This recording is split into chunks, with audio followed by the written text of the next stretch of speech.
경험론 베이컨 B. 합리론이 인간이 이성과 논리만으로 세계를 증명하고 진리에 도달하고자 했다면, 경험론은 자연 세계에서의 감각적인 경험만이 지식의 원천이 된다고 보았다. 합리론처럼 절대적이고 완벽한 결론이 도출이 아니라 변화하는 경험 세계를 토대로 진리를 발견하고자 한다는 점에서 경험론은 합리론에 비해 상대주의적인 측면이 강했다. 또한 개별적인 개체에 주목한다는 점에서 중세의 유명론과도 연결된다. 과학에 대한 신뢰와 실용주의적 사고로 무장한 현대인의 관점에서 보면 자연 세계를 관찰하고 실험함으로써 이론을 도출해야 한다는 경험론의 주장은 그다지 특별할 게 없어 보인다. 하지만 경험론이 특별해 보이지 않는 것은 경험론이 실제로 별다른 내용을 담고 있지 않아서가 아니라 우리가 근대의 경험론이 승리한 세계에 살고 있기 때문일 것이다. 산업화 이후 고도로 발전한 자본주의 사회를 살아가는 대부분의 사람들은 확인되고 증명되는 것만을 믿는 경험론자들이 되었다. 지금 우리 친숙함과는 달리 중세 교회의 그림자가 다 걷히지 않았던 근대 초기의 경험론의 주장은 혁신적이고 진보적인 측면이 있었다. 왜냐하면 경험론에 의하면 세상의 모든 진리는 자연에 있고 우리는 자연에서 규칙과 질서를 찾아내기만 하면 되는 무신론적 측면이 강했기 때문이다. 경험론의 진리 탐구 방법에는 신이 개입할 여지가 전혀 없었다. 그래서 경험론은 중세의 신중심주의를 끝내고 근대 이성중심주의와 근대 과학을 탄생시키는 데 주요한 역할을 한 것으로 평가된다. 경험론의 대표적인 인물은 프랜시스 베이컨이다. 그는 데카르트보다 35년 정도 전에 태어나서 16에서 17세기에 영국에서 활동했다. 베이컨 이후에 경험론은 영국에서 발전되어 왔기 때문에 영국 경험론이라 불리면서 대륙 합리론과 대응되는 말로 사용된다. 우리는 두 가지 측면에서 경험론이 대표 철학자 베이컨에 대해 알아보려고 한다. 하나는 기존 학문의 문제점에 대한 그의 비판이고 다른 하나는 새로운 학문의 방향으로 그가 제시한 방법이다. 그는 기존 학문을 오상론으로 비판했고 새로운 학문 방법으로 귀납법을 제시했다. 특히 베이컨이 기존의 학문 체계를 비판하려 할 때 염두에 둔 사상은 아리스토텔레스다. 왜냐하면 당시는 중세가 끝나갈 무렵으로 스콜라 철학이 주를 이루고 있었기 때문이다. 앞서 살펴보았듯 스콜라 철학은 아리스토텔레스를 기반으로 한 기독교 철학 체계였다. 따라서 아리스토텔레스를 비판한다는 것은 당시 학문 체계와 기독교 철학 전반이 뿌리를 공격하는 것이었다. 그래서 그의 저서 제목도 노붐 오르가눔이다. 아리스토텔레스의 논리와 추론 방법에 대한 저서들을 오르가논이라고 부르는 것에 대응해서 지은 제목이다. 그래서 노붐은 새롭다는 의미이고 오르가눔은 기관으로 해석된다. 우리말로 번역하면 신기관 정도가 되는데 도대체 무슨 말인지 감이 안 온다. 이렇게보면 새로운 학문의 도구 정도가 되겠다. 노붐 오르가눔에서 베이컨은 우선 우상론으로 기존 학문체계의 문제점을 지적했다.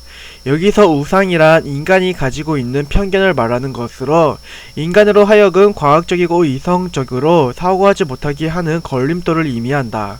베이컨은 편의상 4가지 이름을 붙였다. 종족이 우상, 동굴의 우상, 시장이 우상, 극장의 우상이 그것이다. 여기서 종족, 동굴의 우상은 개인이 개체적인 편견에 해당하고 시장, 극장의 우상은 사회적인 측면이 강하다. 하나씩 알아보자. 우선 종족의 우상은 우리가 인간이기 때문에 갖게 되는 편견을 말한다. 예를 들어 꽃이 웃는다거나 새들이 노래한다 라는 문장이 이에 해당한다. 이 문장들은 인간 중심적인 문장으로 잘못된 정보를 전달한다. 실제로 꽃은 웃지 않고 새들도 노래하는 것은 아니다. 이러한 오류가 발생하는 것은 인간이 자신이 감정을 사물에 대입해서 사물을 인간적으로 해석하고자 하기 때문이다. 다음으로 동굴의 우상은 개인이 특수성에서 기인하는 오류를 말한다. 사람들은 자신이 살아온 환경과 경험이 한정되어 있음에도 불구하고 자신의 경험이 전체의 일반적인 경험일 것이라고 생각하는 경향이 있다. 하지만 이러한 사고 방식은 오류를 발생시킨다. 베이컨에 따르면 모든 사람은 자신만의 동굴을 갖고 있다. 그래서 그 동굴 안에서 보호받고 있는 동안은 외부의 실제 빛이 아니라 동굴의 틈새를 새어 들어오는 제한된 빛으로 동굴 안을 본다. 이러한 주관성이 극복될 때 편견 없는 학문 탐구가 가능하다고 그는 생각했다. 시장의 우상은 잘못된 언어 사용에서 발생한다. 사람들은 보통 주어가 들어가는 단어가 실제로 존재할 것이라고 생각한다. 예를 들어 신, 악마, 요정, 도깨비 등의 단어가 존재하면 실제로 그에 부합하는 대상이 있을 거라고 여기는 것이다. 베이컨에 따르면 사람들은 관찰되거나 검증되지 않은 언어를 사용해서 대화하는데 이럴 경우 혼란에 빠지고 문제를 일으킬 수 있다. 극장의 우상은 권위에 수긍하는 태도에 대한 비판이다. 사람들은 미신, 신학, 철학 등 기존의 전통으로 확립되어 있는 이론들의 권위에 이지하려는 태도를 갖는다. 베이컨이 보기에 이러한 권위에 복종하는 태도는 제대로 된 학문 체계를 세우지 못하게 한다. 그에 따르면 기존의 전통적 이론에 기대는 것이 아니라 오직 자연 세계를 직접 관찰하고 검증하는 방식으로만 학문에 대해서 논해야 한다. 베이컨은 4가지 우상을 통해 기존 학문 체계를 비판한 후 그에 대한 대안으로 새로운 학문의 방법인 귀납법을 제시했다. 사실 귀납법은 새로운 학문 방법은 아니고 아리스토텔레스가 이미 체계를 세웠던 방법론이다. 다만 아리스토텔레스는 귀납법보다는 연역법을 더 중시했는데 베이컨은 이를 비판하는 동시에 아리스토텔레스의 귀납법보다 조금 더 복잡한 형태의 새로운 귀납법을 제시한 것이다. 우리는 실제로는 그리 큰 차이도 없고 더 복잡해진 귀납법에 대해 알아보는 대신 일반적으로 논의되는 연역법과 귀납법의 차이를 알아보고 어떤 면에서 베이컨이 연역법을 비판했는지를 알아보자. 연역법은 보편 명제에서 특수 명제를 이끌어내는 추론법이다. 귀납법은 반대로 특수 명제로부터 보편 명제를 이끌어내는 추론법이다. 이를 이해하기 위해서는 보편과 특수의 용어 사용에 익숙해져야 한다. 보편과 특수에 대해서는 앞서 중세의 보편 논쟁에서 다뤄보았다. 기억을 상기해보자. 인류 전체가 X, Y, Z 이렇게 셋이라고 가정했을 때 이들은 인간이라는 보편적인 단어로 묶을 수 있었다. 보편 논쟁은 인간이라는 보편자가 실제로 존재했는지에 대한 논쟁이었다면 중세의 실제론자들은 보편이 실제한다고 생각했고 유명론자들은 개체만이 존재한다고 생각했다. 여기서의 개체가 특수를 말한다. 근대 철학은 중세 철학이 연장이라고 봐야 한다. 중세의 실제론자들처럼 근대 합리론자들은 보편 개념을 강조했다. 그래서 그들은 그 보편으로부터 추론을 시작하는 연역법을 추구했다. 반면 중세 유명론자들처럼 근대 경험론자들은 특수를 더 중요시했다. 그래서 특수로부터 추론을 시작하는 귀납법을 강조했다. 연역법은 보편을 기준으로 여기서부터 모든 특수를 추론해내는 사고 방식이다. 이를 추상화하면 다음 페이지 그림과 같다. 연역법에서는 보편이 우선하고 개체는 이에 종속된다. 보편의 속성이 A라고 한다면 X도 Y도 Z도 필연적으로 A의 속성을 가져야만 하는 것이다. 예를 들어 인간의 속성이 빨간색이라고 하자. 그럼 ZC의 색깔은 무엇이 되는가? 그건 확인하고 말 것도 없이 빨간색일 것이다. 연역법은 보편에 대해서만 알면 무수히 많은 개체의 속성을 일일이 확인할 필요가 없다. 효율적이고 완벽한 추론법이라고 할 수 있다. 만약 우리가 보편에 대한 지식을 갖는다면 우리는 모든 특수의 속성을 눈 감고도 알 수 있을 것이다.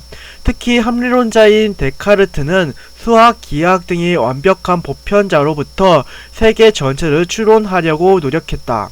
그런데 문제가 있어 보인다. 도대체 보편에 대한 지식은 어디서 온 것인가? 그건 어쩔 수 없이 특수한 개별자를 일일이 확인해서 알게 되는 것 아닌가?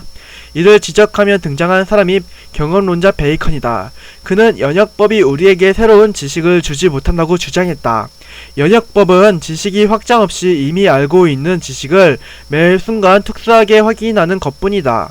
학문이 새로운 지식을 만들어가는 과정이라고 할 때 연역법은 학문이 지무에 있어서 쓸모가 없다. 베이컨은 개별적인 특수를 종합하는 것부터 시작해서 하나의 보편 명제를 만들어내야 한다고 했다. 예를 들어 XYZC를 한 명씩 관찰해 보는 것이다. 빨래를 하고 있는 X씨는 얼굴이 빨간색이다. 낮잠을 자고 있는 Y씨를 관찰해 보니 그 역시 얼굴이 빨간색이다. 그리고 술 마시고 있는 Z씨 역시 얼굴이 빨간색이다. 이를 토대로 공통점을 추론할 때에야 비로소 보편자로서의 인간의 속성이 빨간색임을 알 수 있게 되는 것이다.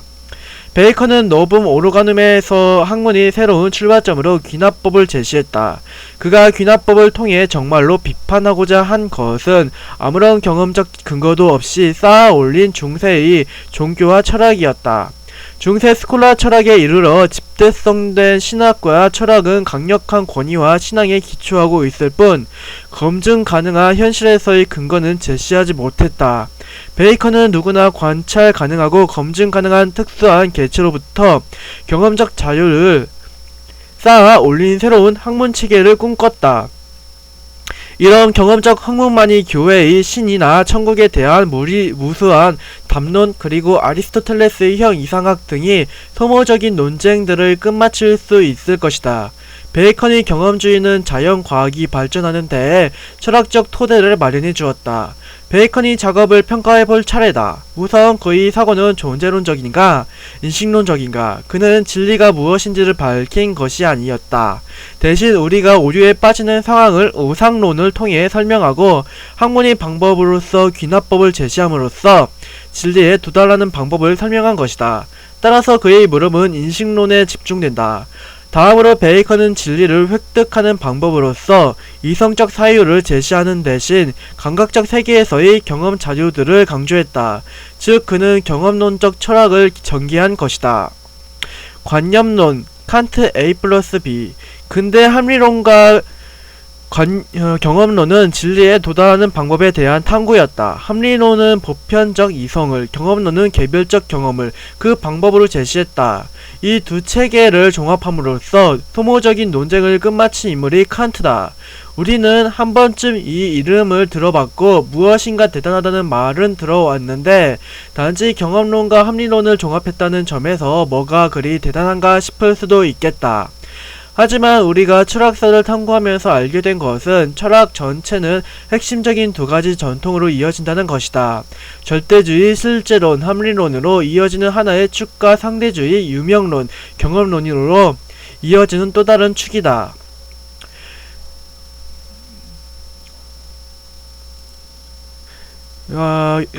그런데 여기서 합리론과 경험론을 종합했다는 것을 사실 철학 전체의 두 사조를 종합했다는 의미로 볼 수 있다.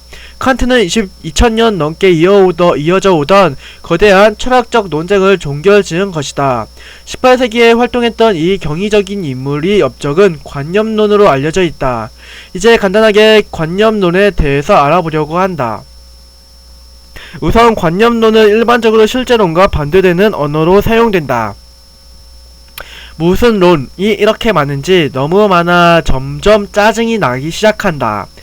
짜증을 극복하기 위해 간단히 정리해보자. 앞서 우리는 존재론과 인식론을 구분했다. 존재론은 실제로 존재하는 것이 무엇인지에 대한 물음이라면 인식론은 그 존재를 어떻게 알게 되었는지에 대한 물음이었다. 거칠게 단순화해 본다면 존재론은 실제론에 인식론은 관념론에 대응한다고 할 수 있다. 우선 존재론과 실제로는 나의 바깥에 있는 것들에 관심을 갖는 사고방식이다. 예를 들어 우리는 눈앞에 있는 사과에 관심을 가질 수 있다. 그러면 이런 질문이 가능할 것이다. 사과는 뭐지? 맛은 있나?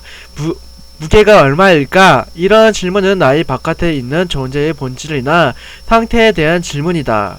반면 인식론과 관념론은 나의 안쪽에 관심을 기울인다. 예를 들어 내가 어떻게 사과를 알게 되었고 어떻게 이런 모습으로 나한테 드러났는지에 관심을 갖는 것이다. 구체적으로는 이런 질문들을 말한다. 나에게 어떻게 사과가 보이게 된 것일까? 내 눈앞의 사과는 정말 내 외부에 있을까? 뭔가 미쳐 보이는 이런 질문들이 이상하게 여겨지는 게 정상이다. 일반적으로 우리에게 친숙한 것은 존재론과 실제론이다. 이들은 너무나 상식에 부합한다. 내 눈앞에 있는 세계는 정말로 내 바깥에 존재하고 있는 것이다. 하지만 철학이 발달하고 인간의 의식에 대한 탐구가 진행되면서 내 눈앞에 있는 세계가 실제 세계가 아닐 수 있다는 생각이 점차 확산되었다. 그리고 자신이 내면을 예민하게 관찰하는 사람이라면 관념론이 실제 세상을 더 정확히 묘사한다는 것을 이해하게 된다. 내 눈앞에 펼쳐진 세계의 진실을 알고자 하는 사람이라면 칸트의 관념론이 도움이 될 것이다. 칸트의 관념론에 대해서 알아보기 위해 본다의 의미를 먼저 생각해 보려고 한다. 무엇인가를 본다는 것은 매우 단순하고 명쾌한 경험으로 체험되지만 엄밀하게 생각해보면 신비한 측면이 있다. 단순한 상황에서 이야기를 시작해보자. 당신은 손에 사과를 들고 있다. 사과는 어디에 있는가? 이게 무슨 헛소리인가 싶을 수도 있다. 당연히 사과는 내 눈앞에 있다. 하지만 눈으로 본다는 것에 대해서 자세히 생각해보면 이상한 점이 있다. 우리가 눈으로 본다는 것은 광원에서 쏟아져 나온 빛의 입자들이 사과에 충돌한 후 튕겨져 나와서 내 수정체를 통과해 망막을 자극하는 것을 말한다. 하지만 아직까지 본 것이 아니다. 더 거쳐야 할 과정이 있다. 빛의 입자들이 내 눈이 망막을 자극하면 망막은 빛을 전기적 신호로 변환해서 시신경을 통해 뇌로 정보를 보낸다. 빛이 알갱이를 뇌로 직접 보내는 것이 아니라 0과 1된 디지털 신호를 모스부호처럼 뇌로 알리는 것이다. 그러한 전기적 신호는 실신경을 따라 내 뇌까지 전달된다. 뇌의 입장에서 생각해보자. 뇌는 눈도 귀도 없는데 전기적 신호가 여기저기서 흘러 들어온다. 그럼 그 정보들을 해석해내야 한다. 그렇게 해석을 거치면 뇌는 그제야 전기적 신호를 사과의 이미지로 나에게 보여준다. 눈앞에 그려지는 사과는 실제로는 내 뇌가 만들어내는 영상이다. 우리는 실제 사과를 직접 보는 것이 아니라 뇌가 그려준 영상을 보는 것이다. 다른 가정을 하나 더 해보자. 만약 정상적인 박쥐가 당신이 손에 든 사과를 본다면 어떨까? 사실 박쥐가 사과를 본다는 말 자체에 문제가 있다. 박쥐는 사과를 듣는다. 종마다 차이가 있겠지만 우리가 알고 있는 일반적인 박쥐는 눈이 퇴화되어 있고 사물을 분간하는 것은 초음파를 통해서니까 말이다. 박쥐는 음파를 발생해서 그 음파가 되돌아오는 것을 귀로 듣고 세계를 파악한다. 박쥐 세계에서 사과는 어떻게 드러날까? 상상하는 것은 쉽지 않다. 혹시 박쥐는 어두운 컴컴한 세상에 사는 건 아닐까? 눈이 안 보이니 세상이 어두울 것이 아닌가? 그럼 세상이 그렇게 어둡고 답답한데 어떻게 얽히고 설킨 나뭇가지들 사이를 그토록 빠르게 빠져나갈 수 있는 걸까? 박쥐는 세계를 선명하게 보고 있는 것처럼 행동한다. 축축하건대 아마도 박쥐는 총천연색이 세상을 보고 있을 것이다. 눈이 없어도 말이다. 박쥐가 사과를 인지하는 과정을 상상해보자. 사과에 부딪힌 후 튕겨나온 초음파는 박쥐의 귀에 닿는다. 그러면 고막이 울리고 청각세포가 자극된다. 그로부터 발생한 전기적 신호가 박쥐의 작고 초라한 뇌로 전달된다. 뇌의 입장에서 생각해보자. 뇌는 눈도 귀도 없는데 전기적 신호가 여기저기서 들어온다. 그럼 그 디지털된 전기적 신호를 해석해내야 한다. 그리고 해석을 거치면 뇌는 그 결과물을 이미지화해서 박쥐에게 드러나게 해준다. 아마도 박쥐는 귀로 들었지만 머릿속에 총천연색이 이미지를 보게 될 것이다. 분명 그 대략적인 형태는 우리가 보는 것과 비슷할지 모르지만 표면이 색깔은 매우 다르게 구성되어 있을 것이다. 상상력을 발휘해보면 박쥐에게 거친 표면은 어둡게, 매끄러운 표면은 밝게 드러날 수도 있다. 당신이 눈으로 본 사과와 박쥐가 귀로 본 사과 중에 실제 사과에 더 근접한 것은 무엇일까?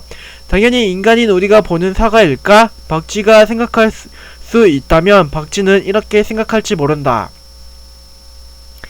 인간이라는 종족이 있는데 걔들은 눈으로 무엇인가를 본다며? 아니 그게 답답해서 어디 살 수가 있겠어?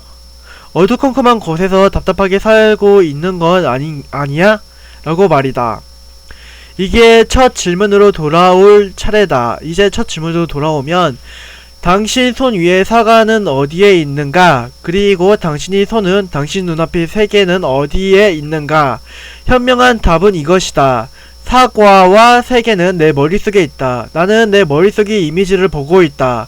본다는 것은 외부의 사물체계 자체를 보는 것이 아니라 나의 머릿속에서 해석된 그 무엇인가를 보고 있는 것이다.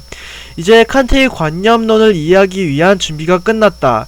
천천히 더 알아보자. 칸트는 세상을 둘로 분리했다. 내 눈앞에 드러난 세계를 현상이라고 부르고 현상 너머의 진짜 세계를 물자체라고 불렀다. 칸트에 따르면 결국 우리가 알 수 있는 것은 현상뿐이고 사물이 실체 자체를 인식하는 것은 절대로 불가능한 일이다. 우리가 볼 수 있는 건 머릿속에서 재구성된 이미지로서의 사과일 뿐 우리 외부에 존재하는 실제 사과는 결코 감각할 수 없다. 여기까지 들으면 우리는 실제의 경험 세계를 포기하고 나의 관념 속에 갇힌 것만 같다. 우리는 서로 다른 각자의 현상세계에 매몰되어 있는 주관적 존재인 것이다. 박쥐와 나는 전혀 다른 세계를 보고 있고 동시에 나와 다른 사람들도 너무도 다른 자신만의 세계만을 보고 있는 것이다. 어떤 면에서는 우리는 모두는 자폐하다. 하지만 칸트는 이렇게 주의로 빠질 위험에 처한 자신이 이론을 현명하게 구제해냈다. 여기에 칸트의 혁신적인 면이 있다. 답부터 말하면 칸트는 모두의 사고 구조가 보편적인 형식을 가지고 있음을 밝힘으로써 세계가 개인이 주관에 함몰되는 문제를 극복해냈다. 즉 우리 각자가 자신이 머릿속 세상인 현상세계만을 보고 있는 것은 사실이지만 그 현상세계를 드러내는 사고의 구조 혹은 뇌의 형식이 보편적이기 때문에 사실은 유사한 것을 보고 있다는 것이다. 정신의 구조가 동일하기 때문에 그에 따라 드러나는 세계도 동일하다. 간결하게 정리해보자. 물 자체의 세계는 결코 알 수 없다. 개인은 주관적으로 현상세계를 구성한다. 하지만 우리 사고 구조가 동일하기 때문에 우리는 동일한 세계를 본다. 이러한 칸트의 설명은 무엇을 의미하는 것일까? 그것은 합리론과 경험론의 문제점을 극복하면서 통합했음을 의미한다. 이제 진리는 세계 밖의 경험에서 혹은 내 안의 주관적 이성에서 찾을 것이 아니라 주체의 판단 형식에서 찾아야 한다. 합리론자들이 말하는 이성은 주관적인 독단에 빠지기 쉬워서 위험하고 경험론자들이 말하는 경험은 물 자체를 인식할 수 없으니 불가능하다. 하지만 우리 모두 이 사고 구조가 동일하기 때문에 우리는 우리 사고의 형식을 분석함으로써 진리에 도달할 수 있다. 그렇다면 모두가 동일하게 가지고 있다는 주체의 판단 형식은 무엇인가? 칸트는 주체의 판단 형식을 감성 형식과 지성 형식으로 구분한다. 우선 감성 형식은 시간과 공간이다. 칸트는 시간과 공간이 외부 세계에 실제로 존재하는 것이 아니라 인식 주체가 가진 형식적 구조라고 생각했다.